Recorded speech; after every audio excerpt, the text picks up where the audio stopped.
Mga boss, fill in the blanks nga muna natin tayo mga boss. Alam kong matatalino tayong mga Pilipino. Ano bang nababagay na pangalan? Or dapat may pangalan sa kanila? 5 words yan mga boss. 18 pictures, 1 words. So, fill in the blanks, 5 letter mga boss. Ano bang dapat na itawag natin sa kanila? Sila ay mga taong kilala na sa ating bansang Pilipinas dahil patuloy natin silang nakikita, kagandahan or kabutihan man yung kanilang nagawa sa ating bansang Pilipinas. Pero sa tingin ko ay puro kasamaan or hindi kabutihan, kaya maingay sila na pinag-uusapan ngayon sa ating bansang Pilipinas. To, PBBM, yan si Remulla, Romualdez, Robredo, Trillanes, De Lima, Sandro, ayan Remulla, Castro, Hontiveros, Aquino, Rojas, Abante, Redon, Asidre, Percy, Jokno, Trilon. So 18 pictures, 18 na tao in one word mga boss. Ano ba ang masasabi nyo sa 18 na taong ito na patuloy na namamayagpag at naririnig, nakukuliglig na yung mga tainga natin mga boss sa mga balita tungkol sa kanila mga boss. Dahil sila yung maingay under PBBM administration ngayon mga boss. Kahit na itong wala sa posisyon sa gobyerno ay nag-iingay.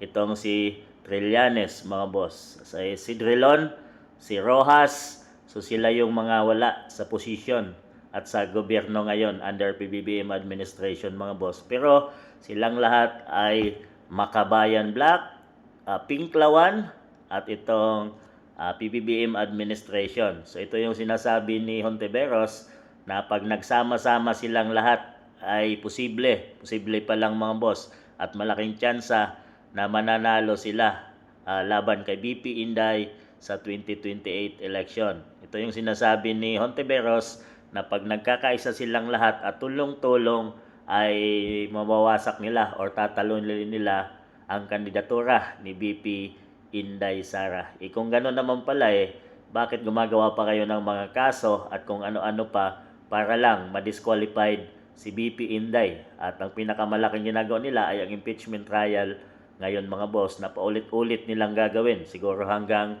2028. Yan ang kanilang main goal at target. So ito yung mga bagong sinasabi ni Trillanes na Uniteam 2.0. Uniteam 2.0. So 5 words mga boss para sa akin. Ano bang maitatawag ko dito? Trapo. So 5 words din yun mga boss. Salot. 5 words din. Or 5 letters. Devil.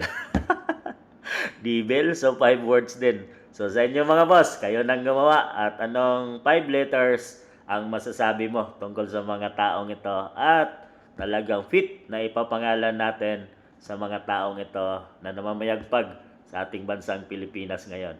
Kayo na mga boss, umpisahan na yung sumagot.